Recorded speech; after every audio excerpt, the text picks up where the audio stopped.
The Lord be with you. A reading from the Holy Gospel according to Luke.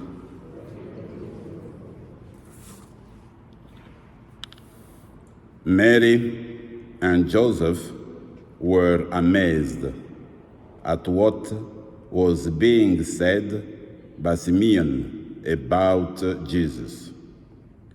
Then Simeon blessed them and said to his mother Mary, "This child is destined for the falling and the rising of many in Israel, and to be a sign that will be opposed, so that the inner thoughts of many will be revealed, and a sword will pierce your own soul too." The Gospel of the Lord.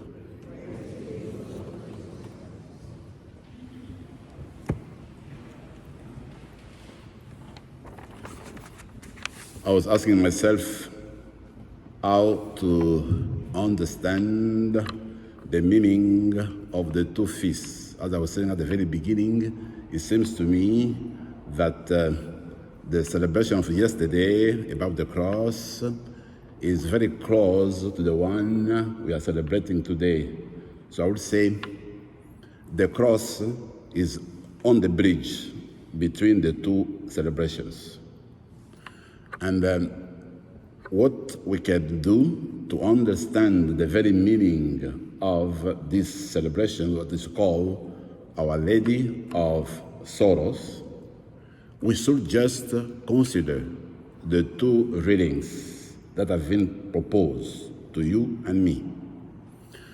The first reading came from the letter of the Hebrew. What is very important with this letter, if you don't pay attention, is very, very close to what happened to Jesus on the Gethsemane, on the eve of his death.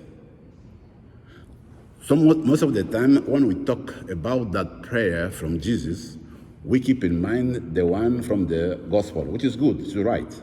But many of the time, we forget this one here, what we have just proclaimed. And it is the very, very same thing, but with another version. So they are talking in the first reading about the prayer of Jesus. What did he say? He said Jesus, he turned his heart to the Lord, and he asked him, he pleaded with him, if he could get him from these sufferings, that's afflictions, that's death. And the author said, Jesus, he said that, and his Father answering, accepted his prayers. He welcomed his prayers. He was accepted by the Lord. Now, in a way, I will say in this first reading, in the center, in the core of this celebration, is the cross. Even though we don't see it, it is deeply in this celebration, in this word, in this letter we have just read. Now, in the very same thing, we can say, if we are talking about Mary, it is to say that Jesus recognized that he suffered a lot, and he pleaded that he can be get from of that, as I said.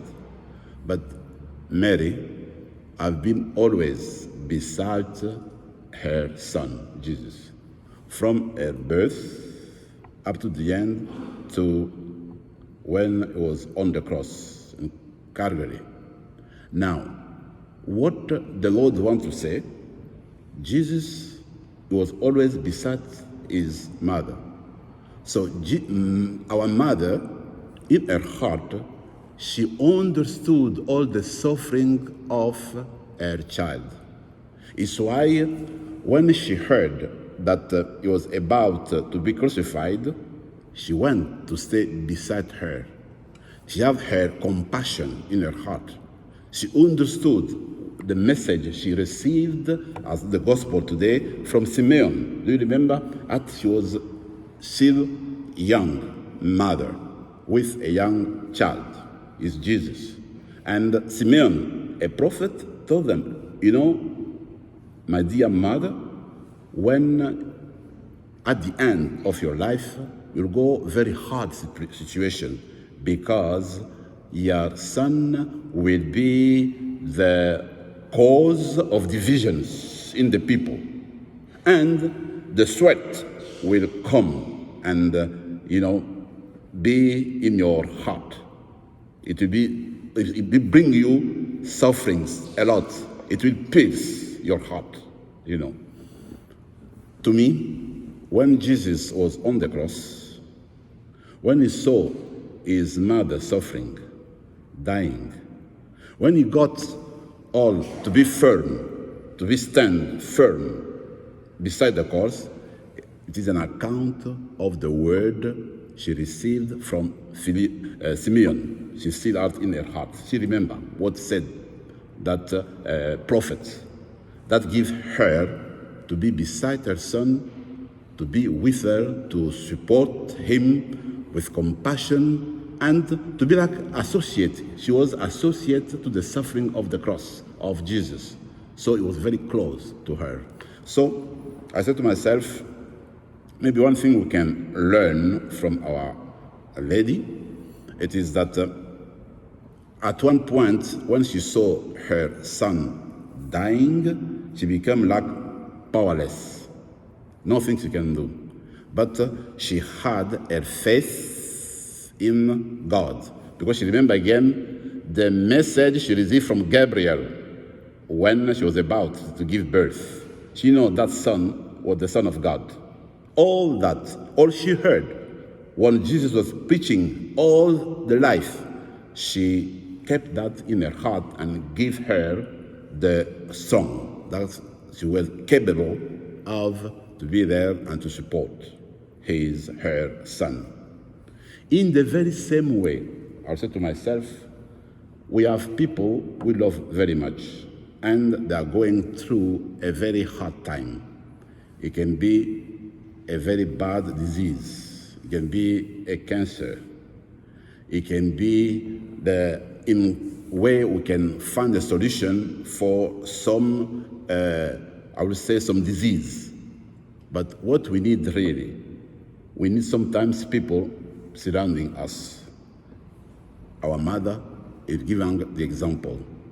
When people are suffering around us, when we are losing the meaning of sufferings, when we cannot understand really the agony of people we love beside us, we don't know how to do, we are powerless. Just do the same thing as our mother, to be standing firm beside the cross.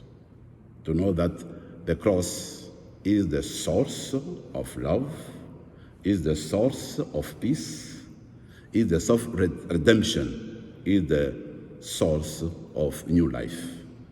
So let us ask that through this celebration, we ask special blessing to all the people who are suffering in our families close to us. Let us do the same thing as Mary, to stand firm beside the cross. Let us take in our hand all sufferings, all the hope of people. With our hand, we'll put it on the foot of the cross. And I believe that from that cross, we receive peace and redemption. Amen.